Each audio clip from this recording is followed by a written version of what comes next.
예배를 드리시는 성도님들의 가정과 직장에 하나님께서 충만하게 하시는 그 은혜가 가득하시기를 주님으로 축복합니다. 오늘 성경 본문은 제가 구름산교회 청빙 받을 때에 전했던 말씀 본문과 같습니다. 올해 3월 9일에 제가 우리의 믿음은 어디에 있는가 라는 제목으로 오후 예배 때 말씀을 나눴습니다. 혹시 그때 나눈 말씀의 내용이 무엇인지 기억이 나시는 분이 계십니까? 이런 질문을 받으면 당황스럽죠. 기억이 안 난다고 하면 목사님께서 실망하실 것 같고, 기억이 난다고 하자니 질문하실 것 같아 두렵고, 그 마음 저도 잘 압니다. 근데 생각해보면 말씀을 고민하고 준비하면서 전했던 저도 원고를 다시 한번 살펴보지 않으면 그때 전했던 내용이 무엇인지 다 기억이 나지 않습니다. 그러니 한번 들으신 교우님들께서 생각이 나지 않는 것 당연한 것이죠. 그래서 제가 오늘 두려워하지 않고 말씀을 이 본문으로 전합니다. 사실은 이 본문을 한번 전했으니 그냥 전하지 않고 넘어갈까라고도 생각했습니다. 그런데 하나님의 말씀은 하나의 그 본문이 하나의 해석, 하나의 적용적으로만 되지 않는다는 것 저는 너무나 잘 알고 있기에 하나님께 또다시 우리 구름산교회 가운데 부어주실 은혜를 기대하며 말씀을 묵상하고 준비했던 것이죠. 비록 6개월 전에 전한 말씀 본문이지만 하나님께 또 다른 관점과 또 다른 시각으로 우리 가운데 부어주실 것을 기대하며 말씀을 나누고자 합니다. 오늘은 말씀을 통해서 말씀을 믿는다라는 것, 그게 무엇인지에 대해서 조금 깊게 생각해 보고자 합니다. 오늘 우리가 읽은 본문은 예수님께서 씨 뿌리는 자의 비유, 그 비유를 말씀하신 후에 바다를 건너편으로 가는 사건이죠. 주님께서 말씀이 땅에 심겨지면 그 말씀이 씨앗이 죽어야 자라나서 열매를 맺는다라고 말씀하셨습니다. 이렇게 말씀을 가르치신 후에 제자들에게 말씀하시기를 우리가 저편으로 건너가자라고 하시죠. 제자들은 예수님의 말씀에 순종하며 배를 준비했고 바다를 건너가려고 합니다. 그때 시각은 밤이었습니다. 저녁이었습니다. 어두워 앞이 잘 보이지 않는 시간대였습니다. 그런데 그들은 예수님께서 말씀하신 저편으로 건너가자라는 그 말씀을 믿고 그 말씀에 순종하여 배를 띄웠고 바다로 건너갑니다. 실은 제자들은 밤에 배를 타고 이동하는 것 전혀 두렵지 않았습니다. 왜냐하면 그들은 많은 사람이 어부 출신이었고 밤새 고기를 잡는 것에 익숙했던 사람들이었기 때문입니다. 그런데 그렇게 배를 타고 건너가는데 갈릴리 바다의 상황이 급변하기 시작합니다. 큰 광풍이 불고 파도가 배에 부딪히며 물이 배에 차기 시작합니다. 제자들은 배에 물이 찼을 때 늘 하던 방법대로 물을 빼기 시작합니다. 배 밖으로 물을 빼내기 위해서 고군분투하는 것이죠. 물을 빼내야 살 수 있고 물을 빼야 건너편으로 건너갈 수 있기 때문입니다. 그런데 물을 빼는 속도보다 물이 차오르는 속도가 더 빨랐습니다. 결국 배에 물이 가득 차게 되죠. 마가복음 4장 37절 새번역 성경으로 읽어드리겠습니다. 그런데 거센 바람이 일어나서 파도가 배 안으로 덮쳐 들어오므로 물이 배에 벌써 가득 찼다. 아멘. 자신들의 지혜와 방법으로 해결되지 않았습니다.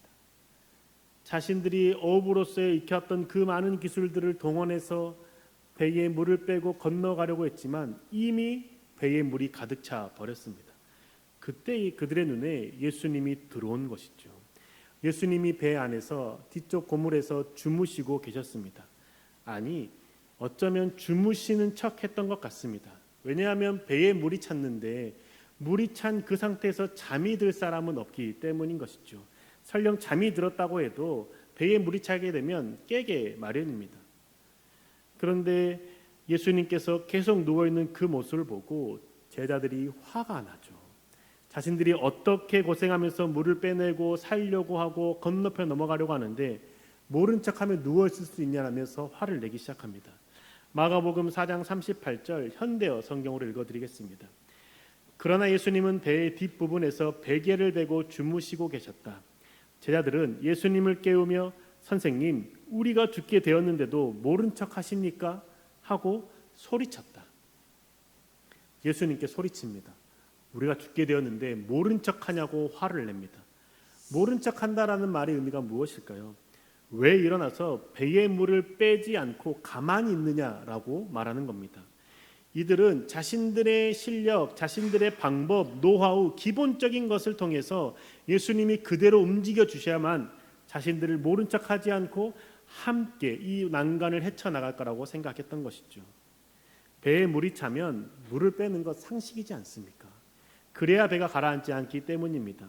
그런데 얘들은 예수님께서 그 물을 빼는 작업조차 하고 있지 않으니 당연히 해야 될 것을 하지 않는 예수님께 화가 나서 소리치는 것이죠.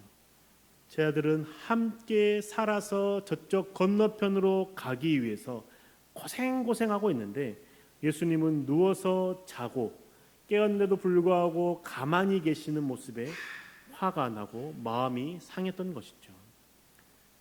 우리도 제자들과 같은 생각을 하면서 예수님을 대할 때가 있지 않습니까? 내 삶에 무슨 문제가 생길 때 그 문제를 푸는 답이 이미 내 안에 정해져 있을 때가 있습니다.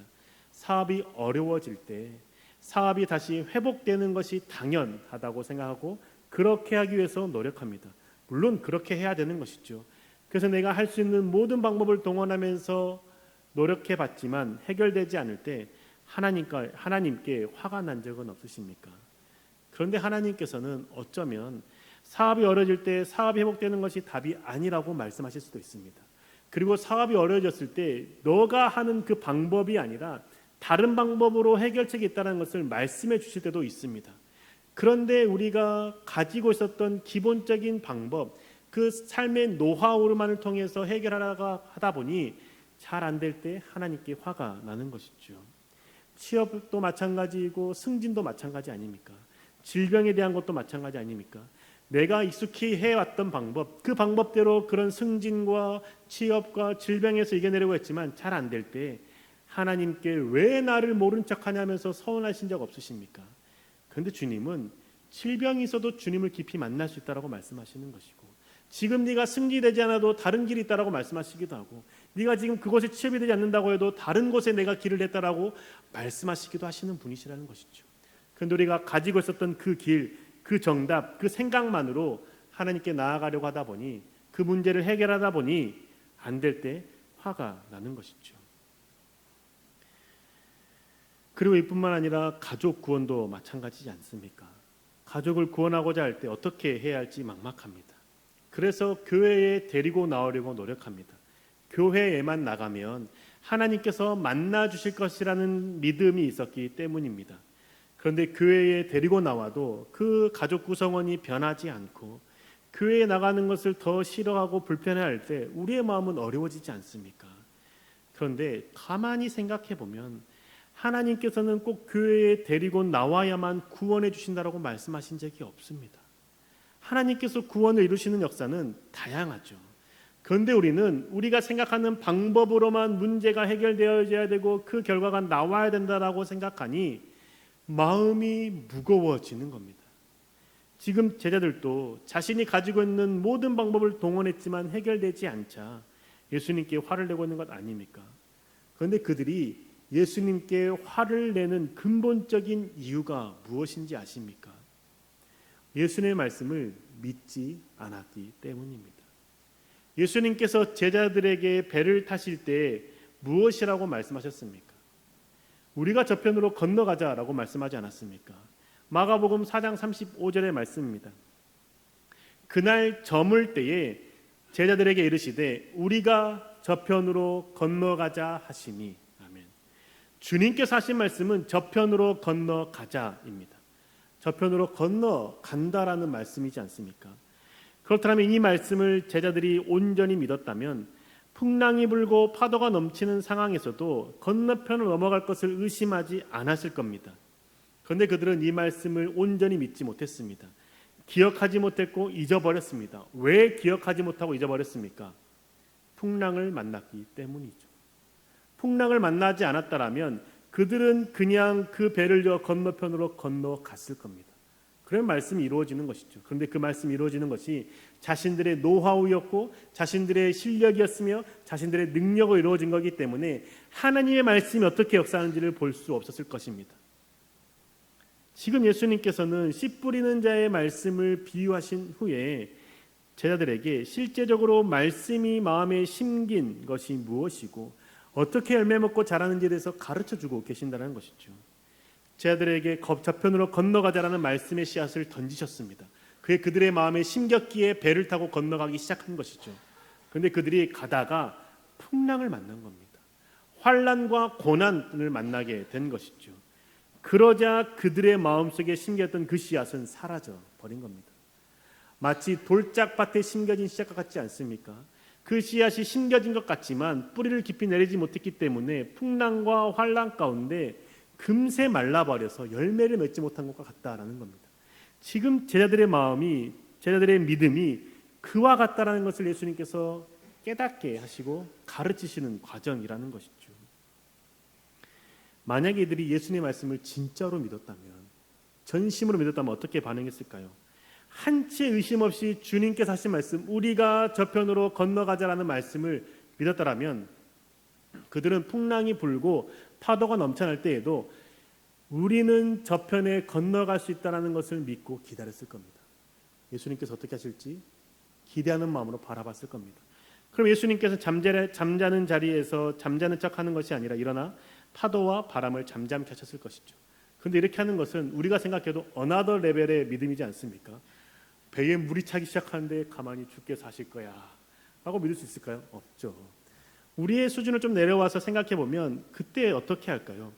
예수님을 깨울 겁니다. 예수님 깨우고 무엇이라고 말할까요? 예수님 왜 모른 척 하십니까? 라고 질책하는 것이 아니라 예수님, 주님께서 저편으로 건너가자라고 말씀하셨는데 저편으로 건너가기 위해서 우리가 무엇을 해야 할까요? 라고 질문하지 않겠습니까? 저편으로 건너가기 위해서 지금 내가 가진 모든 방법과 수단을 다 동원했는데 안 됩니다. 근데 주님께는 저편으로 건너가자라고 말씀하셨으니 그 말씀이 이루어지기 위해서 우리가 무엇을 해야 할까요? 라고 질문하지 않겠습니까? 저와 여러분이 지금 말씀을 듣고 말씀을 믿고 말씀 앞에 서는데 그 말씀에 대해서 믿음으로 반응하십니까? 하나님의 말씀을 믿는다라고 말씀하시면서 여전히 세상의 지혜와 세상의 방식을 따라 행동하고 계십니까? 그 행동 끝에 결과가 나오지 않을 때 하나님께 원망하고 계십니까? 아니면 그때라도 뒤늦게 주님, 이걸 해결하기 위해서 우리가 어떻게 해야 합니까? 라고 질문하고 계십니까? 저와 여러분이 믿음으로 반응하고 마음에 새겨야 할 말씀은 무엇일까요? 오늘 그 말씀 하나를 가지고 좀 깊이 생각해 보고자 합니다. 우리가 가장 소망하는 것이 무엇입니까? 가족 구성원이 주를 온전히 알고 주를 믿고 주 앞에 나아가는 것 아닙니까? 그 말씀이 여기에 있습니다. 사도행전 16장 31절의 말씀입니다. 이르되 주 예수를 믿으라 그리하면 너와 내 집이 구원을 받으리라 하고. 아멘. 사도행전 16장 31절의 말씀 보면 주 예수를 믿으라 그리하면 너와 내 집이 구원을 받으리라 라고 말씀하십니다. 내가 예수 그리스도를 믿으면 우리 집이 구원을 받는다라고 주님께서 말씀하시죠. 그 말씀을 믿기 때문에, 그 말씀을 신뢰하기 때문에 가족 구원을 위해서 노력하고 계시지 않습니까? 그런데 그 노력이 무엇입니까? 10중 8구는 가족을 교회로 데려오는 것에 집중하지 않습니까? 그런데 왜 교회로 나오려고 노력하고 계십니까? 가족이 교회에 나와야 하나님을 만날 것이라는 기대, 그 믿음 때문이 아닙니까? 그래서 가족 구성원을 교회로 나오게 하기 위해서 구슬로 보기도 하고 협박도 해봤을 것입니다. 그게 가장 익숙한 방법이기 때문인 것이죠. 그래야만 그 가족 구성원이 말씀을 듣고 하나님을 믿을 거라고 생각하는 가장 상식적인 길이기 때문입니다. 그런데 그렇게 교회로 가족 구성원을 데리고 나왔을 때 그 가족 구성원이 하나님을 믿고 예수님이 나의 구원자라고 고백하는 것을 보셨습니까? 많은 경우 믿음 없이 다니는 부분들을 보지 않았습니까? 이렇게 행동하는 것, 그게 지금 제자들이 업으로서 자신의 지혜와 방법으로 저편을 건너가려고 했던 것과 같다라는 것입니다. 제자들이 그렇게 노력했는데 저편을 건너가지 못한 상황 가운데 예수님께 소리쳤죠. 화냈죠. 저와 여러분도 마찬가지로 가족 구성원이 구원을 받기 위해서 교회로 나오기를 부단히 노력하고 애쓰고 수고해도 구원이 이루어지지 않는 것 같은 그때에 혹시 하나님께 속상함으로 마음을 쏟아내고 원망하고 화를 내신 적은 없으십니까? 그렇다면 정말 우리는 어떻게 해야 할까요?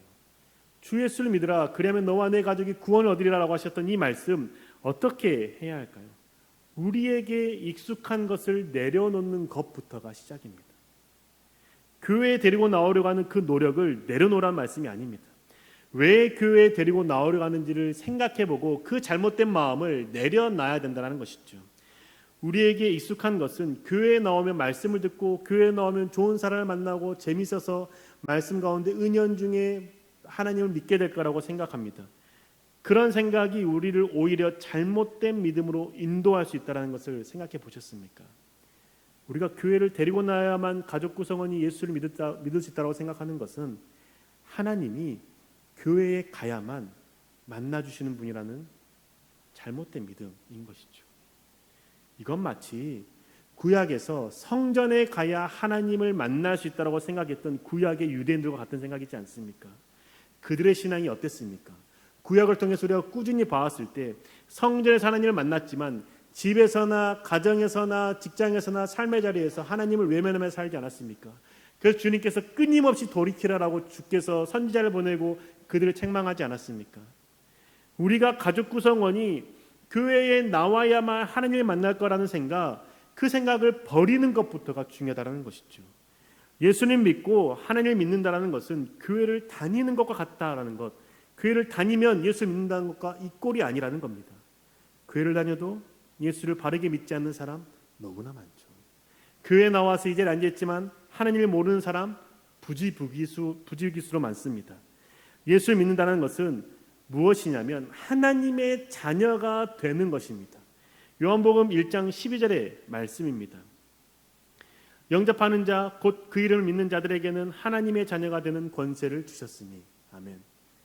요한복음 1장 12절의 말씀을 보면 영접하는 자에게 하나님의 자녀가 되는 권세를 주신다라고 말씀하십니다. 예수 그리스도를 믿는다라는 것은 교회를 다니는 것과 같다는 것이 아니라 예수 그리스도를 믿는다라는 것은 하나님의 자녀가 되는 것과 같다라는 것이죠. 그러면 하나님의 자녀가 되었다라는 것, 그거는 교회를 다니는 것을 통해서 알 수 있는 것이 아니라는 겁니다. 하나님의 자녀가 되었다라는 것, 무엇을 통해 알 수 있습니까? 예수님께서 산상순회하셨던 말씀을 통해서 알 수 있습니다. 마태복음 5장 43절에서 45절의 말씀입니다. 또 내 이웃을 사랑하고 내 원수를 미워하라 하였다는 것을 너희가 들었으나 나는 너희에게 이르노니 너희 원수를 사랑하며 너희를 박해하는 자를 위하여 기도하라. 이같이 한즉 하늘에 계신 너희 아버지의 아들이 되리니 너희 아버지의 아들이 되리니 이는 하나님이 그 해를 악인과 선인에게 비추시며 비를 의로운 자와 불의한 자에게 내려주심이라. 아멘. 하나님의 자녀, 하나님의 아들이 되는 것을 어떻게 알 수 있다라고 주님께서 산상순에서 가르쳐 주십니까? 원수를 사랑하고 박해하는 자를 위해서 기도할 때에 하나님의 자녀라는 것을, 하나님의 아들이라는 것을 알 수 있다라고 말씀하는 것이 아닙니까? 왜냐하면 하나님은 그 해를 악인과 선인에게 비춰주시고 그 비를 의로운 자나 불의한 자에게 동일하게 내려주시기 때문이라는 것이죠. 내가 하나님의 아들이 되었다는 것은 세상의 방법대로 악한 자에게 악을 갚아주는 것이 아니라 하나님의 방법을 따라 악한 자에게도 선을 베풀 수 있는 것, 그게 내가 하나님의 자녀가 되었다는 것을 알리는 것이고 그게 바로 내가 예수 그리스도를 믿는 자가 되는 것을 의미해 주는 것이죠. 즉 하나님의 자녀가 되었다라는 것, 그것은 교회의 모습을 통해서 아는 것이 아니라는 겁니다. 그때 당시에 교회에 원수가 있었겠습니까? 그때 당시에 교회 가운데 박해하는 자가 있었겠습니까? 아니라는 것이죠. 그들 가운데 원수와 박해하는 자들은 교회 밖의 사람들이었을 겁니다. 그들을 향해서 기도하는 것, 그들을 사랑하는 것, 그 모습을 통해서 하나님이 그의 아버지 되심을 사람들이 알게 된다라고 말씀하는 것이죠. 즉 내 가족이 하나님을 만나는 곳은 교회만이 아니라 집안에서, 가정에서 만날 수 있다는 것이죠. 교회에 가야만 하나님을 믿는다라고 하나님을 만난다는 것이 아니라 내가 숨쉬고 함께하는 그 집안, 직장, 나의 삶의 터전에서 하나님을 만나고 예수 그리스도를 믿을 수 있다라는 것이죠. 이 사실을 깊이 생각할 때 주 예수를 믿으라 그리하면 너와 내 집이 구원을 얻으리라는 말씀을 이해할 수 있습니다. 주님께서는 너와 너의 가족이 구원을 얻는다라고 말씀하지 않고 집이 구원을 얻는다고 말씀하지 않습니까? 집에서 하나님을 만난다라는 것이죠. 집에서 하나님이 계신다라는 것입니다. 그래서 그 집이 하나님이 함께 하시는 거룩한 성전이 되는 것이고, 그 집이 하나님과 함께하는 거룩한 처소가 되므로 그 집에 구원이 임한다라고 말씀해 주는 것이죠. 내가 가정에서 예수 그리스도를 믿는 자로 살아갈 때, 사랑과 기도의 삶을 살아갈 때 가족 구성원 전부가 예수를 믿게 되는 것이죠. 그런데 우리는 이 말씀을 온전히 믿지 못하기 때문에 자꾸 가족 구성원을 교회로만 데려오려고 애쓰지 않습니까? 근데 그것은 예수를 전하는 전도가 아니라 인도입니다. 예수님께 전하며 예수님을 전하는 전도가 아니라 교회로 인도하는 것에 불과하다는 것이죠. 교회로 인도해서 신앙이 자랄 수도 있지만 신앙이 생기지 않을 수도 있다는 겁니다. 그런데 내가 만난 예수님을 전할 때, 내가 예수님께 받은 그 사랑을 그대로 그 사랑을 쏟아낼 때 그곳에 반드시 하나님이 만나주시고 예수 그리스도를 영접할 수밖에 없다라는 것이죠. 이렇게 전도되어서 예수님을 온전히 믿게 된 사람을 제가 한 분 알고 계십니다. 이재철 목사님이죠. 이재철 목사님은 믿음의 가정에서 자랐지만 청소년 시기에 하나님을 믿지 않았다고 합니다. 다 성장한 후에는 출판사를 운영하면서 남들이 보기에 성공한 인생을 살았습니다. 그런데 믿음은 없었습니다. 믿음은 없었지만 그 믿음의 가정에서 자랐기 때문에 배우자를 믿는 자매를 만난 것이죠. 그렇게 결혼해서 살아가지만 여전히 이재철 목사님은 세상의 쾌락 놓지 않았습니다. 세상의 자랑 즐거워했습니다. 매일같이 술을 마시며 매일같이 그 다른 사람들을 만나면서 술의 자리와 그리고 쾌락의 자리에 빠져 있었던 것이죠. 그런 상황에서 아내는 그 이재철 목사님에서 밤마다 눈물로 기도했던 것이죠. 새벽에 들어오는 이재철 목사님을 위해서, 남편을 위해서 말씀을 보고 기도했던 겁니다.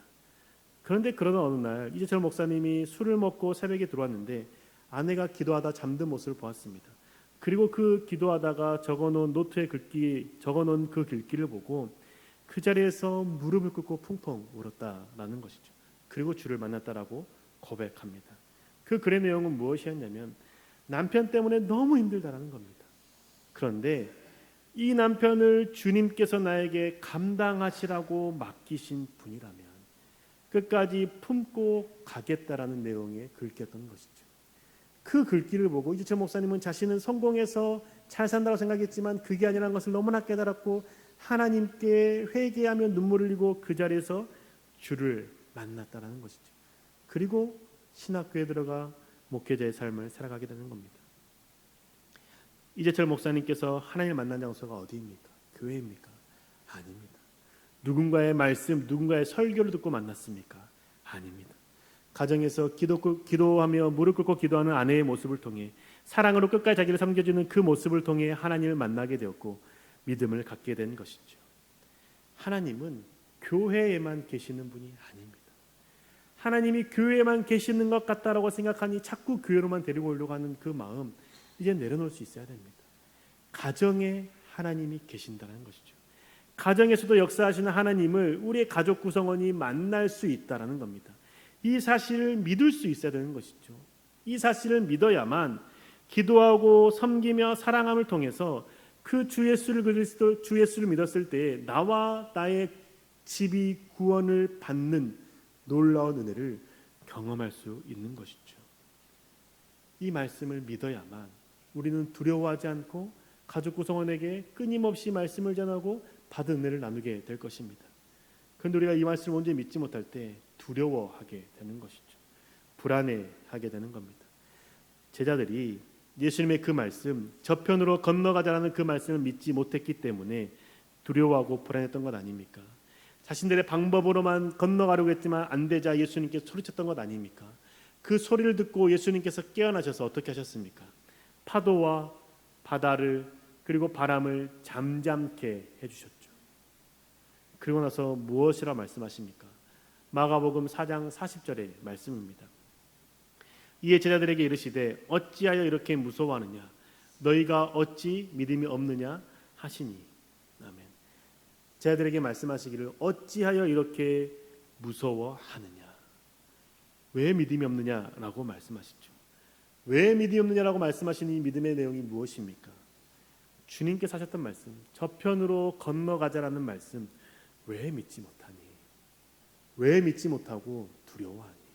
왜 그 두려움을 없애려고 너희들이 가지고 있는 그 방법으로만 애쓰고 수고하고 거기에서 멈춰버린 상태에서 나에게 소리치니? 무엇이 그렇게 불안하니? 라고 질문하시는 것 아닙니까? 그들이 예수 그리스도의 그 말씀을 온전히 믿지 못했기 때문에 자신이 가지고 있었던 방법과 자신이 할 수 있었던 그 행동으로 그 불안과 두려움을 잠재우려고 했던 것 아닙니까? 그런데 그렇게 함에도 안 되기 때문에 예수님께 화를 내고 소리치고 원망했던 것이죠. 이제 우리 주님의 말씀을 믿는 자로 살아갑시다. 가족 구성원이 교회 가기 싫다고 하고 교회 나가려고 하지 않는다고 해서 좌절하거나 불안해하지 맙시다. 내가 주 예수 그리스도를 온전히 믿으면 주님은 반드시 우리 가정 가운데 구원을 이루어 주십니다. 내가 예수 그리스도를 믿는다는 것은 원수를 사랑하는 것, 박해한 자를 위해 기도하는 것 아닙니까? 사랑과 기도의 자리가 그 삶의 자리에 있을 때에 반드시 하나님께서는 그 말씀을 이루시는 것이죠. 두려워하지 맙시다. 두려워할 때 내가 가지고 있었던 그 방법으로만 그 문제를 해결하다 보니 더 그 불안에 휩싸이게 되고 안 될 때 주께 소리치는 것이죠. 예수 그리스도의 말씀, 하나님의 말씀을 믿는다는 것은 소망하며 기다리는 것을 말하는 겁니다. 하나님의 말씀을 믿는다는 것은 그냥 하나님께서 알아서 하시겠지라고 하면서 방치하는 것이 아닙니다. 그것은 무관심하는 것이며 잘못된 믿음을 가진 자의 태도라는 것이죠. 하나님을 믿는다는 것은 하나님께서 일하실 것을 소망하며 기다리는 겁니다. 인내하는 것이죠. 주님께서 이루실 것을 바라보면서 사랑하며 기도하며 그 자리에 머물며 주님의 말씀을 따라 살아가는 것이죠. 사랑하는 군삼교회 교회 여러분, 하나님의 말씀을 믿는 자가 됩시다. 말씀을 믿는다고 하면서 풍랑과 파도 앞에 말씀을 놓치고 잃어버리는 자가 되지 맙시다. 우리가 말씀을 놓치고 잃어버리게 되면 내 지식과 내 지혜로만 풀어가려고 할 겁니다. 그렇게 해서 두려움을 없애려고 할 것입니다. 그런데 결국 두려움은 사라지지 않고 좌절과 절망으로 인해서 예수 그리스도께 원망하게 되는 것이죠. 말씀을 버리지 말고 붙잡읍시다. 하나님께서 하신 말씀을 믿는 자에게는 반드시 그 말씀을 이루신다는 것을 신뢰합시다. 그 믿음을 가지고 소망하며 인내합시다. 인내할 때 비로소 우리의 마음은 두려움은 사라지게 될 것입니다. 확신 가운데 거하게 될 것입니다. 말씀을 붙잡고 말씀을 이루기 위해서 사랑과 기도로 매일의 삶을 살아갑시다. 그러할 때 주님께서 그 말씀을 반드시 이루실 것입니다. 그 은혜를 누리시는 저와 여러분 되시기를 주님의 이름으로 축복합니다. 기도하겠습니다. 하나님, 주님의 말씀을 믿는 자가 되길 원합니다. 주의 말씀을 믿고 그 말씀을 붙잡으며 살아가길 소망합니다. 환난과 두려움 가운데 어려움 가운데 말씀을 저버리는 돌밭과 같은 신앙인이 아니라 말씀을 마음에 심기어서 죽고 썩어 뿌리가 나서 열매를 맺을 수 있는 좋은 밭이 되길 소망하오니 우리 가운데 주님 믿음을 더하여 주옵소서. 역사하시고 함께할 줄 믿사오며 살아계신 예수님의 이름으로 기도합니다. 아멘.